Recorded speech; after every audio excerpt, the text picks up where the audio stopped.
Je suis Momba Fofana, jeune entrepreneur dans le domaine de l'agrotransformation. Je suis titulaire d'une licence professionnelle en marketing et management de l'école pratique de la Chambre de commerce et d'industrie de Côte d'Ivoire. L'entrepreneuriat, on va dire, c'est depuis toute petite parce que je viens d'une famille malinquée, là où on apprend si tôt à se lancer dans le commerce. De façon concrète, ça va faire bientôt 4 ans que je suis dans le domaine de l'entrepreneuriat. J'ai 4 ans d'expérience professionnelle. Ça a été un privilège pour moi de vite commencer à travailler grâce à l'école de la Chambre de commerce que j'ai intégrée. Et très rapidement après le BTS, on a été inséré de façon professionnelle. Donc on a eu la chance de travailler avec des multinationales de télécommunications. Après les 4 ans d'expérience professionnelle, j'ai décidé de me lancer dans l'entrepreneuriat. Le déclic, à la base, comme je disais, on vient d'une famille déjà, là où on apprend à se défendre depuis. Mais le déclic, moi, j'étais fatiguée. Travailler de façon répétitive, les mêmes choses à chaque fois, je trouvais que ça devenait lassant.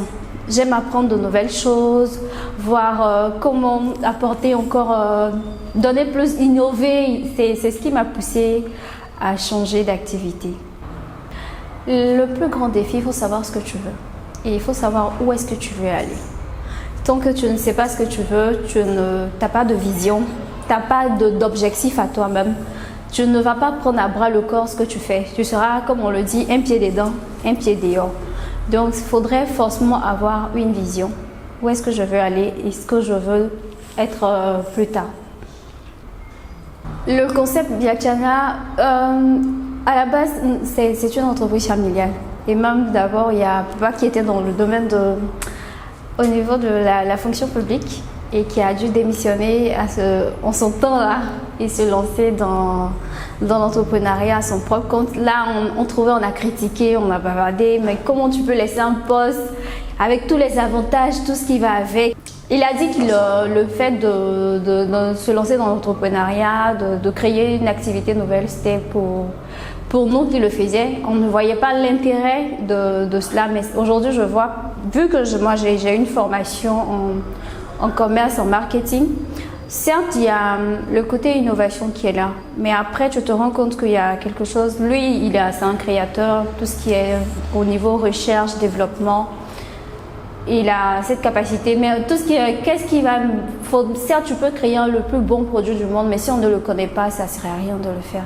C'est ce qui vraiment m'est venu, j'ai trouvé que j'avais quelque chose à apporter là et je suis venue m'associer auprès de lui et les produits, il créait les produits, mais les produits n'avaient pas de nom de marque. Aujourd'hui, quand on te demande, on dit mais ta marque c'est quoi? Ton nom c'est quoi? C'est ce qui va te permettre de te faire connaître. Et au travers de la formation que j'ai reçue, j'ai trouvé qu'il y avait tout ça à mettre en place. Les produits sont fabriqués au nord de la Côte d'Ivoire, précisément à Korogo. Donc je me disais qu'il fallait forcément trouver un nom local qui englobe ce qu'on fait comme activité. Donc, les produits sont dans le domaine de la cosmétique et de la santé. Donc, j'ai trouvé le nom avec les stagiaires qui travaillent avec nous, les dames et tous les collaborateurs. J'ai essayé de poser des questions, pour que ça soit plus, ça ait un attrait avec ce qu'on fait. Et j'ai trouvé Yachana qui signifie en langue locale, c'est quelque chose de sublime, quelque chose de vraiment beau. Et c'est là qu'est venu le concept. Les difficultés, il y en a toujours. Chaque jour a ses propres, en tant qu'entrepreneur, chaque jour a ses propres réalités. On ne peut pas les prévoir, mais la plus grande difficulté, c'est qu'il faut avoir beaucoup de courage. Si vous n'avez pas de courage, vous ne pouvez pas entreprendre. Parce que imaginez-vous, les produits, moi je suis ici à Abidjan et les produits sont fabriqués à Korogo. Et c'est plus à Abidjan qu'on a l'opportunité de faire connaître les produits. Donc, les produits, ils viennent. Ici, pour le moment, certes, on n'a pas encore nos locaux ici à Abidjan. Donc, imaginez toute la tracasserie à se faire pour pouvoir non seulement les positionner sur le marché, les faire connaître. Donc imaginez-vous une jeune dame, chaque jour, chaque week-end, elle est obligée de partir charger des bagages à la nouvelle gare d'Adjamé, avec tout ce qui va avec, comme on a peur, monter dans son bac à prendre encore, revenir à la maison, faire des posts, des photos. C'est plein de réalités en fait. Un modèle de réussite, oui. Jusqu'à pas longtemps, j'ai découvert le modèle de réussite qui m'inspire beaucoup. Et aujourd'hui, c'est Madame Sephora Kodjo, présidente de la fondation Cefis, voilà, avec qui on a participé à un programme de formation. Franchement, je vous dis que la découverte de cette femme-là a eu un grand impact dans ma vie. C'est vrai tu te dis oui, je suis une femme battante, mais voir une autre dame qui même va au-delà d'être une femme battante parce qu'elle est dans le domaine de l'humanitaire, qui sacrifie qui se donne tout le temps qu'elle a, tout son temps à 100% pour aider d'autres jeunes femmes entrepreneurs à développer en elles des capacités de leader, de les accompagner dans le développement de leur business parce que le monde de l'entrepreneuriat féminin, c'est un monde qui est miné de beaucoup d'idées. On veut faire tout à la fois, on n'est pas orienté. Et avoir quelqu'un qui vous accompagne en ce sens-là, à travers des programmes de formation, je veux dire que c'est de façon volontaire. La personne ne la paye, elle n'est pas rémunérée. C'est un grand modèle de réussite pour moi. Mon leitmotiv, moi, j'ai toujours eu un état d'esprit positif. Je pense toujours positivement. Je me dis, quelle que soit la difficulté, si tu veux y arriver vraiment, tu vas y arriver. C'est ce qui me motive tout le temps, même quand c'est dur. Aujourd'hui, c'est d'encourager nos populations à s'intéresser à ce qu'on fait de façon locale. Les encourager à utiliser nos produits locaux parce que on a déjà ici la matière première, c'est la base de fabrication d'un bon produit. C'est de les encourager à utiliser nous-mêmes nos propres produits que nous créons pour donner de la valeur ajoutée et aussi faire connaître au-delà même de chez nous nos propres marques à l'international. Et la seconde ambition, il faut dire qu'à travers l'activité qu'on fait, comme je disais, on est dans le domaine de la transformation. Et on fait la transformation de tout ce qui est matière première oléagineuse qu'on trouve au nord. Quand je dis matière première oléagineuse, c'est-à-dire tout type de plante à travers laquelle on peut extraire de l'huile. Que ce soit le karité, le baobab. Imaginez-vous que nos mamans qui disposent de ces plantes-là, elles exploitent ces matières premières-là, mais en retour, elles ne bénéficient pas des retombées. Parce qu'elles n'arrivent pas à donner de la valeur ajoutée à ces produits-là. Et nous, en les transformant en d'autres produits finis pour les valoriser, ça leur permet d'avoir un revenu en plus de leur activité normale. Le seul conseil que je peux donner, si je veux entreprendre, il faut avoir assez de courage et puis de persévérance.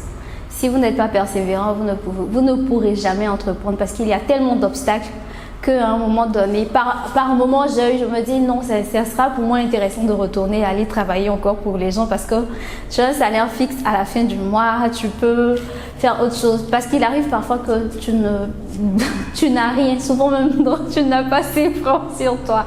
Mais c'est passionnant quand même, il faut avoir de la persévérance pour aller plus loin. On ne réussit pas en un seul jour, ça prend du temps, mais quand c'est parti, la machine est en marche, c'est pour toujours. Aujourd'hui, je trouve qu'on doit mieux encourager les jeunes à entreprendre dès le bas âge. Au finish, même quand on est dans les entreprises, par moment, d'autres sont amenés à faire des activités parallèles pour pouvoir couvrir les besoins malgré le salaire qu'on touche. Donc l'entrepreneuriat, moi je trouve que c'est quelque chose qui nous suit pour toujours. Et si c'était à refaire, j'allais commencer entrepreneur et puis là je me dis de ce temps-là jusqu'à aujourd'hui. Yachanel Cosmétiques, nous sommes une marque de cosmétiques ivoirienne. En même temps, on a des produits de cosmétiques, mais des produits de santé qui sont faits à base de nos propres plantes naturelles qu'on trouve de façon locale et qui sont plus au nord, qu'on trouve plus au nord de la Côte d'Ivoire. Alors avec Yachana, c'est une diversité de produits. On a plus de 30 produits qu'on propose, que ce soit au niveau cosmétique et aussi au niveau de la santé. Donc vous allez trouver les huiles corporelles. Vous allez trouver des savons qu'on fait à base des huiles pour leurs vertus naturelles et thérapeutiques. Et vous allez trouver aussi des produits de santé, par exemple des essences. Et toutes nos huiles sont pressées à froid. C'est ce qui est encore plus intéressant dans ce qu'on fait. Car quand les huiles sont pressées à froid, ça leur permet de garder toutes leurs vertus naturelles et permet d'embellir plus la peau. Nos contacts sont le 77 80 44 48, le 04 55 93 86. Nous sommes à Abidjan, Cocody, Hongrie. La page Facebook, c'est Yachana Cosmétique. Je remercie Femmes Noires de l'Ombre. C'est une grande opportunité pour nous, ces jeunes dames-là, entrepreneurs qui on commence à se démerder, se faire un peu de la place, de se faire connaître. Merci pour l'initiative, je vous encourage à continuer toujours. Je sais qu'ensemble on ira loin. Merci et vraiment ceux qui veulent se lancer dans l'entrepreneuriat, c'est passionnant. Il ne faut pas hésiter, il faut le faire.